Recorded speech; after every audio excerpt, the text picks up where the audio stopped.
UAM 뉴스 브리핑입니다. AAM, UAM, 드론 공유 서비스 관련 전세계 주요 뉴스의 헤드라인, 핵심 이슈 분석, 한 대의 칼럼을 담아 정기적으로 브리핑하고자 합니다. 구독과 좋아요, 알림 설정해 주시면 UAM 뉴스 브리핑을 보다 빠르게 확인하실 수 있습니다.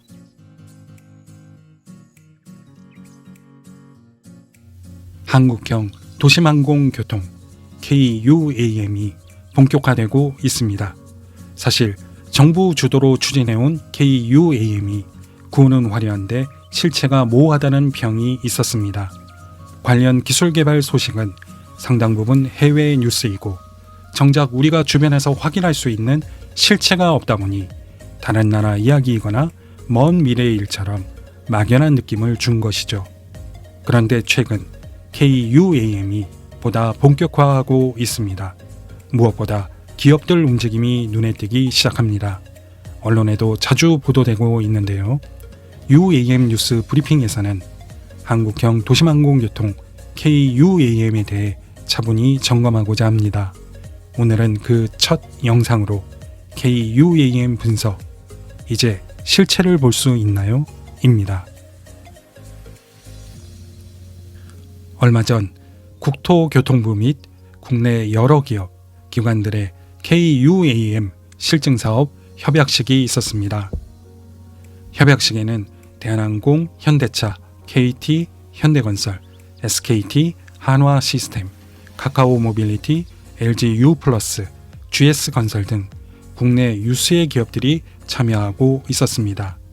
이번 협약식에는 컨소시엄 기업별로 구체적인 실증 시기와 실증에 활용할 UAM 항공기 등을 확정했다는 점에서 의미가 있는데요.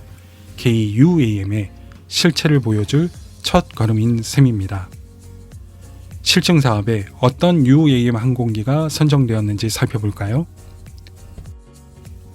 대한항공, 인천국제공항공사 컨소시엄과 현대차, KT 컨소시엄은 국내 한국 항공우주연구원 기체를, UAM 조합 컨소시엄은 독일 오르플라이트 기체를, SKT 및 한화시스템이 참여하는 KUAM 드림팀 컨소시엄은 미국 조비사 기체, 카카오 모빌리티 등이 주도하는 UAM 퓨처팀은 버티컬 에어로스페이스 기체, 롯데 컨소시엄은 조은트사 기체, 대우건설, 제주항공 컨소시엄은 베타 기체를 각각 선정하고 있습니다.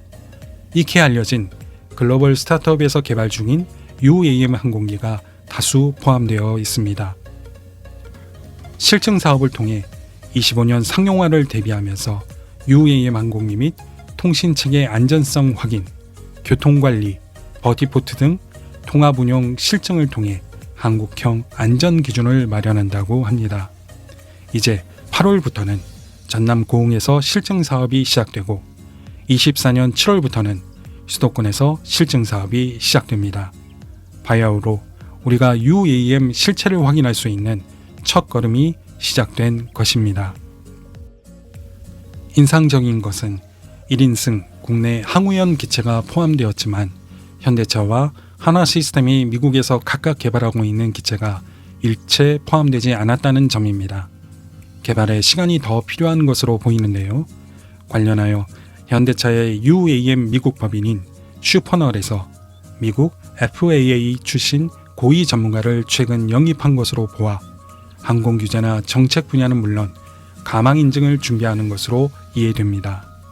아무튼 항우연 기체를 포함해서 조비, 버티컬 에어로스페이스, 조은트, 베타 기체 등이 우리나라 UAM 실증 프로그램에 참여합니다.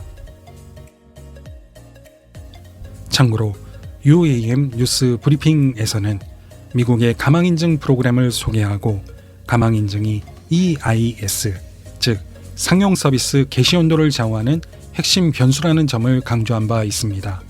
우리나라의 가망인증이 아닌 미국이나 EU의 가망인증 프로그램을 굳이 소개한 이유는 글로벌 UAM 항공기 제조사들로서는 큰 시장인 미국이나 EU에서 가망인증 프로그램을 통과하는 것이 그 기업의 생존을 위한 당면 과제이고 실제 미국의 FAA나 EU의 이하사가 전 세계 UAM 항공기 가망 인증 프로그램도 선도하고 있기 때문입니다.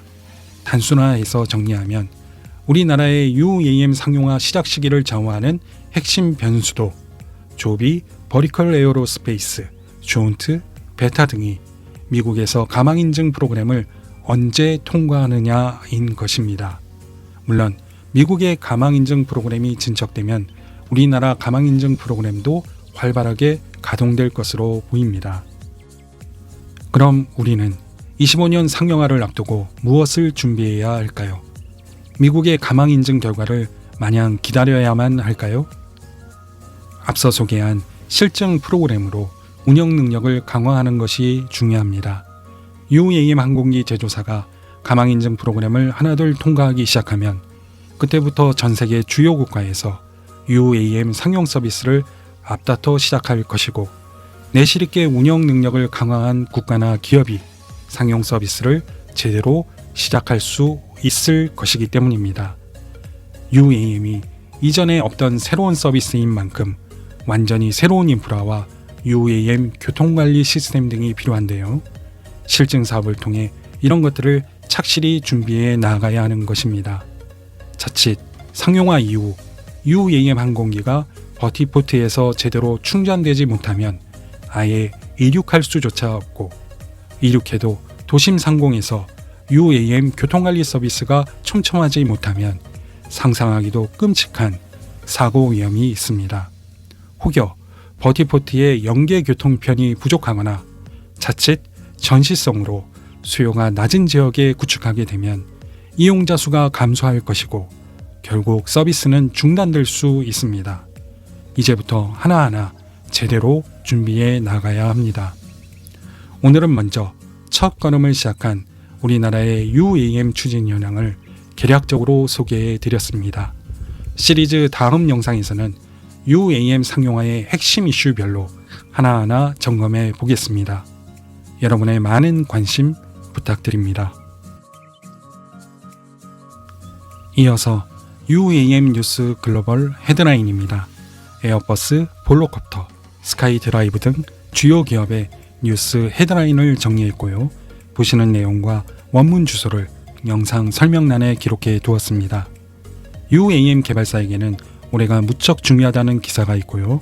볼로콥터사가 이유는 물론 미국, 싱가포르와 일본에서도 각각 가망 인증 프로그램을 시작했다는 뉴스도 확인하실 수 있습니다.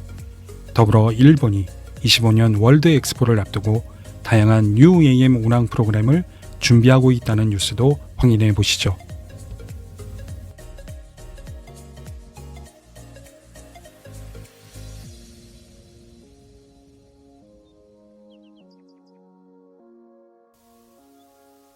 오늘 영상은 여기까지입니다. 시청해 주셔서 감사하고요. 구독과 좋아요, 알림 설정해 주시면 UAM 뉴스 브리핑을 보다 빠르게 확인하실 수 있습니다.